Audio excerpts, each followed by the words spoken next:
Hello बच्चों, good morning all of you. और कैसे हैं? उम्मीद करते हैं अच्छे से होंगे। आइए हम लोग शुरू करते हैं आज का क्लास 10th प्रश्नावली 1.1 का एनसीईआरटी का क्वेश्चन नंबर होगा 3।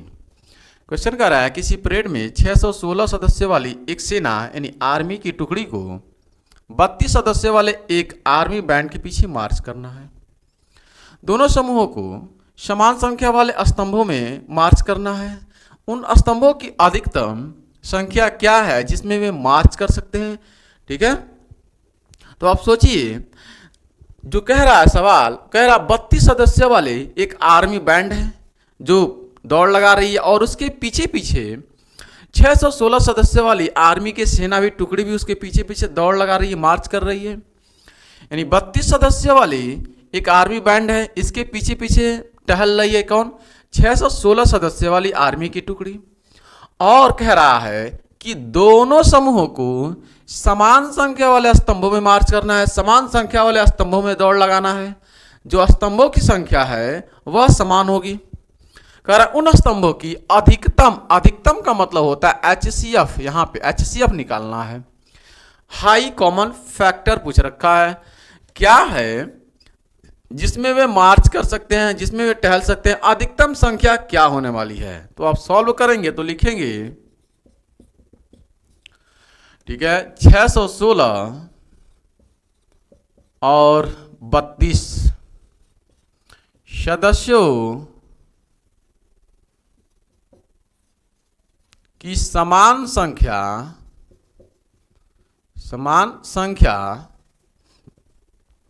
जिसमें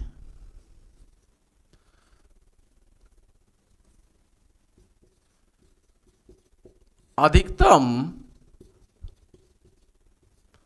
स्तंभों की संख्या में वे मार्च करते हैं। ठीक है, मार्च करते हैं या मार्च कर सकते हैं, मार्च कर सकते हैं। ठीक है, उनका या इक्वल टू मार्च कर सकते हैं। ठीक है, उनका HCF, उनका का मतलब 616 और 32। ठीक है, तो इसको ही लिख दे रहे हैं, 616 और 32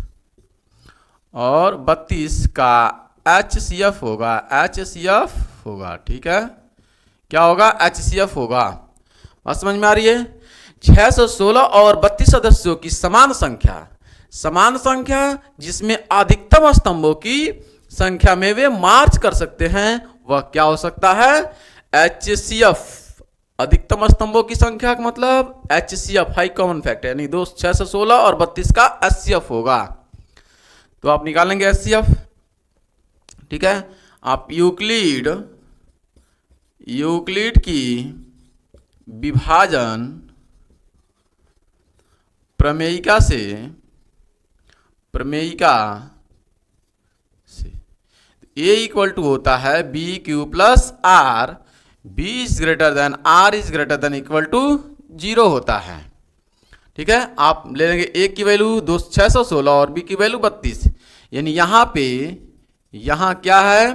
तो 616, ठीक है, इज ग्रेटर देन 32। 616 अधिक है 32 से। ठीक है, तो A की वैल्यू हो जाएगी 616, तो 616 इक्वल टू 32। ठीक है, और 32 से 616 में क्या करेंगे? आप डिवाइड कर देंगे।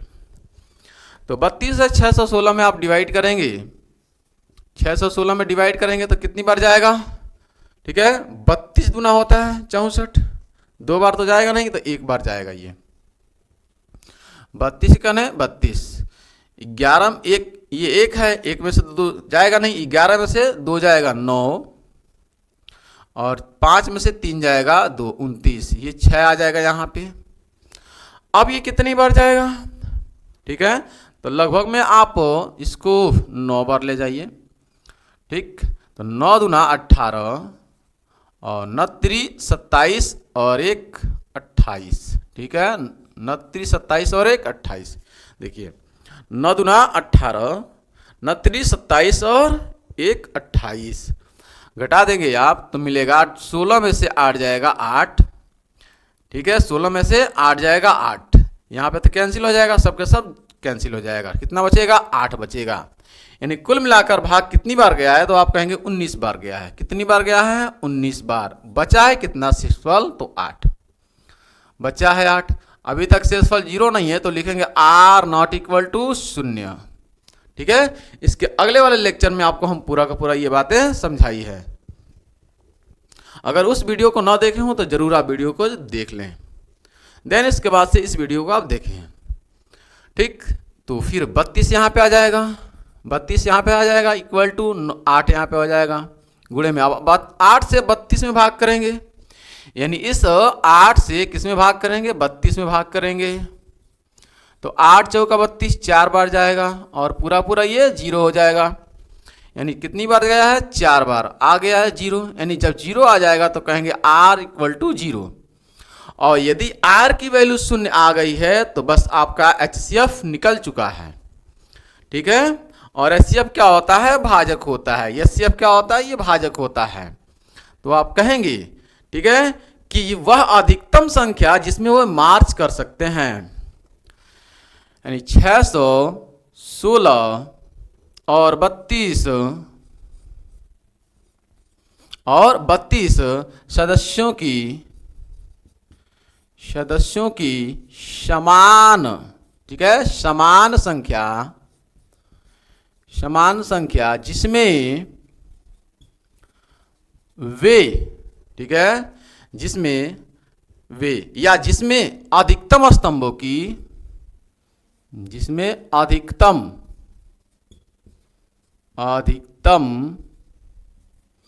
स्तंभों, ठीक है, अधिकतम स्तंभों की संख्या, अधिकतम स्तंभों की संख्या, ठीक है, जिसमें वे मार्च कर सकते हैं, जिसमें वे मार्च, ठीक है, कर सकते हैं वह, ठीक है, कितना होगी, 8 होगी। वह संख्या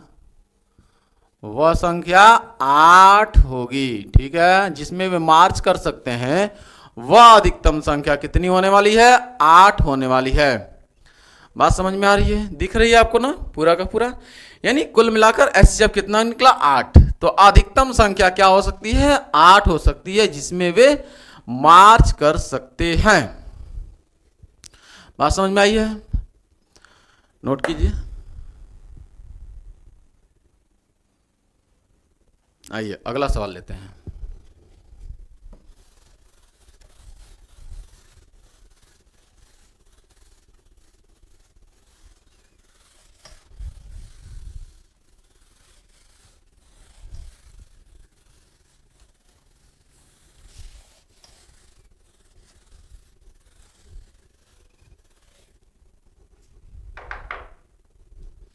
सवाल नंबर होगा 4। ठीक है, सवाल नंबर होगा 4। कह रहा है यूक्लिड विभाजन प्रमेयिका का प्रयोग करके दर्शाइए कि किसी धनात्मक पूर्णांक का वर्ग किसी पूर्णांक m के लिए 3m या 3m+1 के रूप का होता है। तो आप इसको सॉल्व करेंगे तो लिखेंगे यूक्लिड विभाजन प्रमेयिका, यूक्लिड विभाजन प्रमेयिका से क्या होता है, a equal to B Q plus R, B is greater than R is greater than equal to 0 होता है। अगर आप ध्यान से देखें तो इस सवाल में लिखा हुआ है 3m, यानी m 3m, यानी यहाँ पे देखेंगे ध्यान से तो बी क्यू, इसका मतलब ये 3m जो दिख रहा है वह b का मान कितना होना चाहिए, 3 होना चाहिए। b का मान कितना होना चाहिए, 3 होना चाहिए। तो आप यदि b का मान 3 लेंगे तो b की वैल्यू कितना लेंगे, 3 लेंगे। b की वैल्यू कितना, 3, कंफर्म, b की वैल्यू 3 लेंगे। ठीक, यहाँ पे देखिए 3m लिखेंगे तो ये तो m की वैल्यू हो जाएगी, ये b की वैल्यू क्या आएगी, 3। तो b की वैल्यू कितनी आ गई, 3। यदि b की वैल्यू 3 है तब इस कंडीशन को रखेंगे तब बनेगा क्या आपको, b यहां पे 3 रखेंगे, b की वैल्यू कितना 3, तो यहां पे 3 is greater than r is greater than equal to 0। बात समझ में आ रही है। तब संभावित शेषफल, ठीक है, संभावित शेषफल, तब संभावित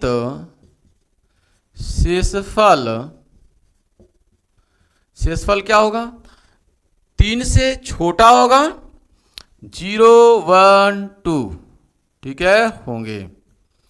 अतः संख्याएं क्या बनेगी, संख्याएं क्या बनेगी भाई, संख्या हमारे पास होता है a की वैल्यू कितनी है b, और b यहाँ पे कितना लिए हैं 3, तो ये हो जाएगा 3q, ये हो जाएगा 3q संख्याएं, प्लस r की वैल्यू यहाँ पे 0 1 2 है, तो r की वैल्यू यहाँ पे 0 हो गया। दूसरी संख्या लेंगे 3q, ठीक है, दूसरी संख्या लेंगे 3q प्लस रिमाइंडर 1, तीसरी संख्या लेंगे कितना 3q, ठीक है, प्लस 2। ये हमारे पास संख्याएं बनेंगी, ठीक है, ये हमारे पास संख्याएं बनेंगी, ठीक है, बात समझ में आ रही है। ये हमारे पास क्या बन रही है, संख्याएं, यानी a बराबर बी क्यू प्लस आर से a की वैल्यू लिख भी दे रहे हैं, a बराबर कितना 3q प्लस 0, फिर यहाँ पे a की वैल्यू कितनी, यहाँ पे लिख देते हैं नीचे ही, a की वैल्यू कितना 3q प्लस 1, ठीक है, तीसरा a की वैल्यू कितना 3q प्लस 2, 3q प्लस 2। बात समझ में आ रही है। ये 1 नंबर, 0 जोड़ेंगे तो कोई फर्क नहीं पड़ता, सीधा सीधा आप 0 हटा दे रहे हैं। ये 1 नंबर कर लीजिए, इसको 2 नंबर बना लीजिए, इसको 3 नंबर बना लीजिए, ठीक। समीकरण 1 से, समीकरण 1 से a बराबर कितना है 3q। सवाल कह रहा है कि धनात्मक, किसी धनात्मक पूर्णांक का वर्ग क्या करने पर, वर्ग कीजिए आप, तो इनको वर्ग कर लीजिए सिंपल, यानी दोनों पक्षों का वर्ग करने पर, दोनों पक्षों का वर्ग करने पर, वर्ग करेंगे तो ये हो जाएगा a स्क्वायर और ये हो जाएगा 3 3 9q स्क्वायर। बात समझ में आ रही है, 9q स्क्वायर, तो a स्क्वायर बराबर हो जाएगा, 9 को लिख सकते हैं 3 × 3q स्क्वायर, ठीक है ना। बात समझ में आ रही है, ऊपर लिख रहा है, इन दोनों पक्षों का वर्ग किए हैं, दिखा दे रहे हैं वर्ग करके, a बराबर है 3q, दोनों पक्षों का वर्ग कर दीजिए तो ये हो जाएगा a स्क्वायर और ये हो जाएगा 3 3 9q स्क्वायर, ठीक है, 3 3 9q स्क्वायर।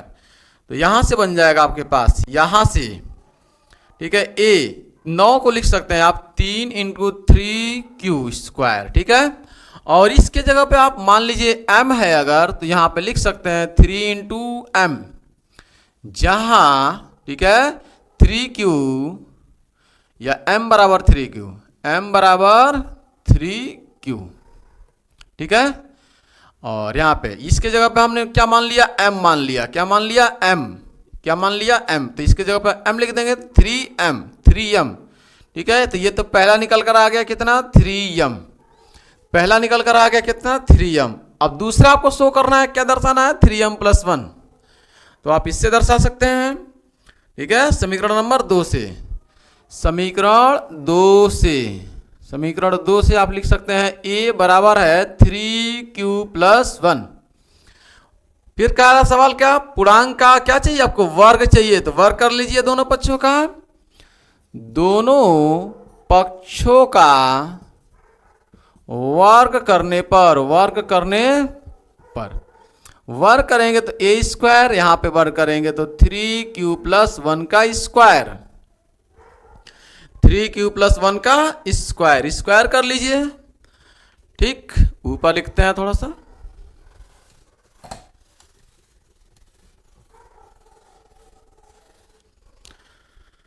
तो स्क्वायर करेंगे, a का स्क्वायर कितना हो जाएगा, a स्क्वायर बराबर b, ये a + b का होल स्क्वायर है, तो ये a का काम करेगा और ये b का काम करेगा, तो a स्क्वायर, a का मतलब 3q का स्क्वायर प्लस 2a और b, a का मतलब 3 क्यू और बी का मतलब 1 और प्लस का बी स्क्वायर का मतलब 1 का स्क्वायर।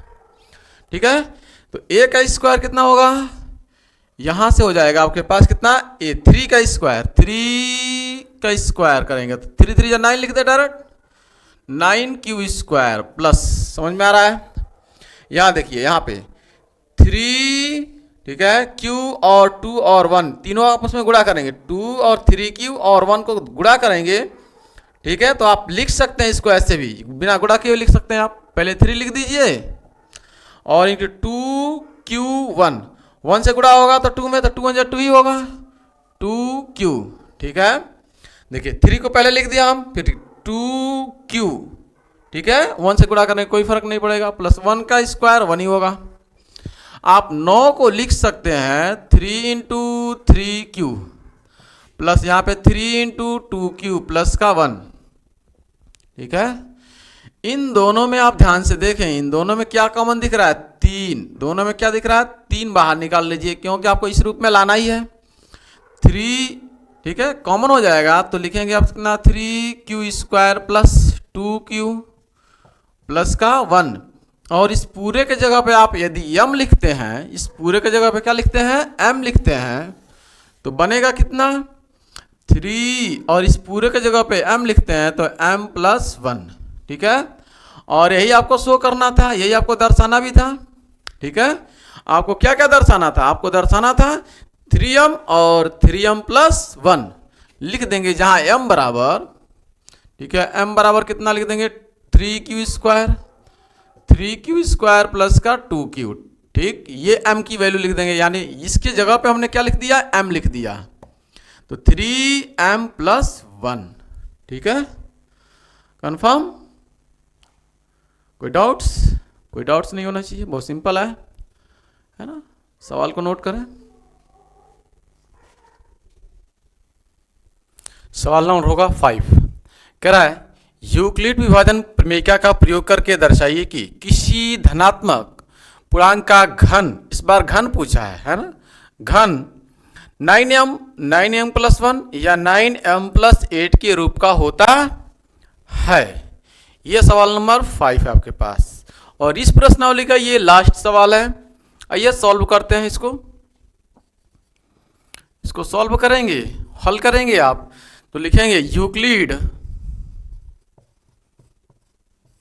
विभाजन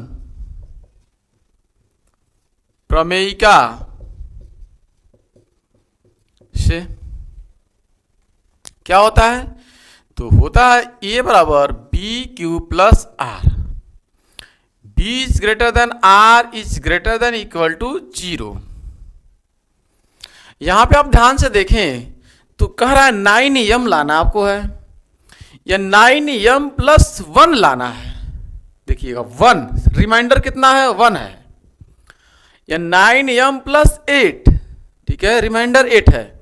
यहां पे देखें आप 9m, 9 किसका वर्ग है, 3 का, तो आप लिखेंगे यहां पे b की वैल्यू 3, b की वैल्यू कितना लेंगे आप, 3 लेंगे। यदि आप b की वैल्यू 3 लेते हैं तो कह रहा है b is greater than r is greater than equal to 0, यानी b की वैल्यू कितनी लेते हैं आप, 3, तो ये हो जाएगा 3 is greater than r is greater than equal to 0। तब संभावित शेषफल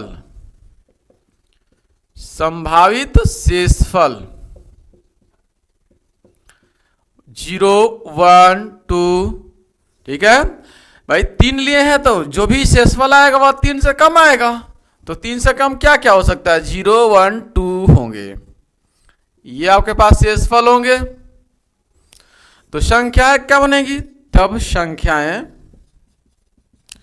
संख्याएं बनेगी a बराबर, देखिए B Q plus R, B की वैल्यू कितना ले लिया आपने, 3, ये हो जाएगा 3 क्यू प्लस आर की वैल्यू कितना, 0, ये 1 नंबर हो जाएगा।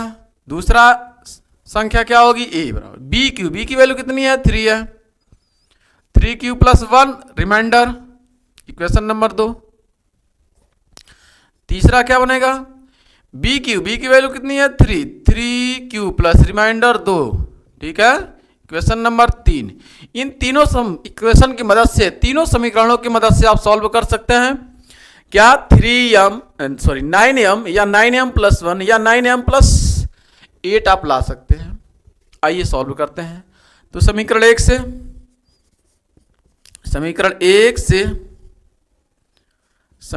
देखिए, तो समीकरण 1 का a बराबर कितना है 3q, जीरो जोड़ेंगे कोई फर्क नहीं पड़ता दोनों पक्षों का घन करने पर, क्योंकि सवाल कहा है क्या चाहिए आपको, घन चाहिए। तो दोनों पक्षों का घन करने पर, दोनों पक्षों का घन करने पर जैसे ही आप घन करेंगे तो a का घन a³ और 3 का 3³ ये हो जाएगा a³ और ये हो जाएगा 3 को आप 3 बार गुणा करेंगे, ठीक है। तो 3 × 3 × 3 और क्यूब को घन होता है क्यूब, तो ये हो जाएगा कितना, a³ की वैल्यू हो जाएगी कितना 3 × 9 और 3³ × 3³ ऐसे हम इसलिए लिख रहे हैं क्योंकि हमें दिखाना है कितना 9m दिखाना है, तो इसके जगह पे हम लिख देंगे m, तो ये हो जाएगा 9m, जहां m बराबर लिख देंगे आप, ठीक है 3³। ठीक, बात समझ में आ रही है। इसके जगह पे हमने क्या लिख दिया m, इसके जगह पे हमने मान लिया m है, तो ये हो जाएगा 9m। तो पहला आ गया आपके पास। दूसरा आप देखें, दूसरा कह रहा है 9m+1 चाहिए, तो दूसरे इक्वेशन को लेते हैं, समीकरण नंबर 2। समीकरण 2 से, समीकरण 2 कह रहा है a बराबर 3q+1, a बराबर 3q+1। सवाल कह रहा है कि घन कीजिए इसको, सवाल क्या कह रहा है, घन कीजिए इसका। तो घन करते हैं, तो लिखेंगे दोनों पक्षों का घन करने पर, दोनों पक्षों का घन करने पर ये हो जाएगा a का क्यूब, ये हो जाएगा 3q+1 का क्यूब, ठीक है। a का क्यूब ये हो जाएगा 3a³ + b³ + 3ab। फॉर्मूला आपको याद होगा, क्या होता है फॉर्मूला, a + b का क्यूब होता है a³ + b³ + 3ab और ब्रैकेट में a + b, ठीक है। ये आप पढ़े होंगे, आप ये भी फॉर्मूला पढ़े होंगे। इसको ऐसे भी लिखा जाता है 3a² b + 3ab², ठीक है। बात समझ में आ रही है ना भाई। इसको इसलिए इसे लिखा जाता है क्योंकि 3ab और ब्रैकेट में a + b है, इतने को आप सॉल्व करेंगे तो मिलेगा आपको क्या, यहाँ पे a³ + b³ प्लस अंदर गुणा करेंगे तो a से a में गुणा होगा तो 3a² प्लस b से b में गुणा होगा तो 3ab², ठीक है। वापस ये फॉर्मूला मिलेगा आपको। बात समझ में आ रही है। तो इस फॉर्मूले पर हम डायरेक्ट रख देते हैं वैल्यू को, जल्दी हो जाएगा सॉल्व, ठीक। तो a का काम कर रहा है 3q और b का काम कर रहा है 1, तो ये हो जाएगा 3³ का क्यूब प्लस हम a³ प्लस इसको डायरेक्ट लिखेंगे, b³ को लास्ट में लिखेंगे, b³ को लास्ट में हम लिख रहे हैं, ठीक है। कोई फर्क नहीं पड़ता इससे, बात समझ में आ रही है, इससे कोई फर्क नहीं पड़ता है, b³ को लास्ट में लिखिए। तो a³ हो गया, b³ का काम कौन कर रहा है, ये 1 को लास्ट में लिखेंगे, बट इसके पहले 3a²b, तो 3 हो जाएगा। a का काम कर रहा है 3q × 3q और b का काम कर रहा है 1 और a का स्क्वायर है तो 3q का स्क्वायर आप कर लीजिए प्लस 3, a का काम कर रहा है 3q प्लस b का काम कर रहा है 1 का क्यूब प्लस b का क्यूब यानी 1 का क्यूब। बात समझ में आ रही है कि नहीं, देखें ध्यान से। a का काम कर रहा है 3q, तो ये 3q a³ plus 3a² b, तो 3a², a का काम कर रहा है 3q a² plus into b plus 3 हो गया, फिर ab², तो a का काम कर रहा है 3q और b का काम कर रहा है 1, तो 1 का स्क्वायर, ठीक है, 1 का स्क्वायर, 1 का square plus B cube, B का काम कर रहा है 1, 1 का क्यूब। बात समझ में आ रही है? अब हो जाएगा आपके पास ये 3 का क्यूब करेंगे तो आप ऐसे लिख सकते हैं 9 इंटू 3 क्यूब। ठीक है, बात समझ में आ रही है? हमको 3 का क्यूब करेंगे तो यहाँ पे लिखे हैं, इसको हम लिखे हैं 9 और ठीक है, इस 9 को लिख दिए 3 3 का 9 और 3 क्यूब बगल में। भाई इसको आप लिखें 3 इंटू 3 इंटू 3 क्यूब और 3 3 का 9 हो जाएगा और 3 क्यूब। ऐसे ही डायरेक्ट इसको हमने ये लिखा है, इसको हमने ये लिख दिया है। ठीक, प्लस का हमें चाहिए 3, ठीक है, यहां पे 3 3 का पहले इसको देखिए, 3 का स्क्वायर करेगा 3 3 का 9 होगा, 3 3 का 9 बनेगा और ये 3 और क्यूब को अलग कर रहे हैं थोड़ा सा, 3 क्यूब प्लस 3 3 9, 1 का क्यूब 1 ही होगा, 1 का स्क्वायर 1 ही होगा, 1 से क्यूब में गुणा होगा तो क्यूब ही होगा, 3 3 9। ठीक है, 1 का स्क्वायर 1, 1 से क्यूब में गुणा करेंगे तो क्यूब बनेगा, प्लस का 1 का क्यूब 1 ही होगा, 1 का क्यूब का मतलब 1 को 3 बार गुणा किए हैं, 1 इंटू 1 इंटू 1, 1 का क्यूब का मतलब तो कितना आएगा, 1 ही आएगा ना, 1 ही आता है। ठीक, आइए इन सब में देखिए आप कॉमन क्या दिख रहा है, सब में 9 कॉमन है, 9 यहाँ पे, 9 यहाँ पे, 9 यहाँ पे, तो 9 कॉमन लेंगे तो मिलेगा, बचेगा क्या, यहाँ पे 3 क्यूब प्लस यहाँ पे 3 क्यूब स्क्वायर प्लस यहाँ पे क्यूब प्लस का 1, तो इसे आप लिख सकते हैं 9 और इस पूरे के जगह हमने लिख दिया m तो प्लस 1। तो आगे ये दूसरा आपके पास 9m प्लस 1, बात समझ में आ रही है, 9m प्लस 1 कन्फर्म। इस पूरे का जगह हमने क्या लिख दिया m, यानी आप लिख देंगे m बराबर कितना हमने माना लिखा है 3 क्यूब प्लस का 3 क्यूब स्क्वायर प्लस का 1 प्लस का क्यूब। ठीक है, ये हमने मान रखा है। इस पूरे के जगह पर हमने क्या रखा है, यम रख दिया है, यम। ठीक है, इस पूरे के जगह पर हमने यम रख दिया है, तो 9 इस पूरे के जगह पे यम प्लस का 1, राइट, ये आपके पास रहा। और होमवर्क के लिए आप इसको कर लीजिएगा अपने मन से। ठीक है, आप इसका सवाल क्वेश्चन नंबर समीकरण नंबर 3 को आप जैसे ही आप सॉल्व करेंगे, यानी घन करेंगे दोनों पक्षों का ऐसे ही, तो आपको मिल जाएगा 9m प्लस 8। बात समझ में आ रही है? कोई डाउट्स? बहुत सिंपल है। तो बस आज के लिए इतना रहने दे रहे हैं ना, ये एक्सरसाइज खत्म हो जा रहा है। ठीक, 1.1। यदि चैनल पर आप नए हो तो चैनल को सब्सक्राइब कर लें, बेल आइकन को प्रेस कर लें, अपने दोस्तों में शेयर कर लें। ठीक, पूरा कंप्लीट आपको एनसीईआरटी का मैथ्स, ठीक है, सॉल्यूशन दे रहा है, साथ साथ साइंस का भी देंगे आपके साथ। ठीक है, तो आज के लिए बस इतना। Thanks for watching this video. जय हिंद, जय भारत।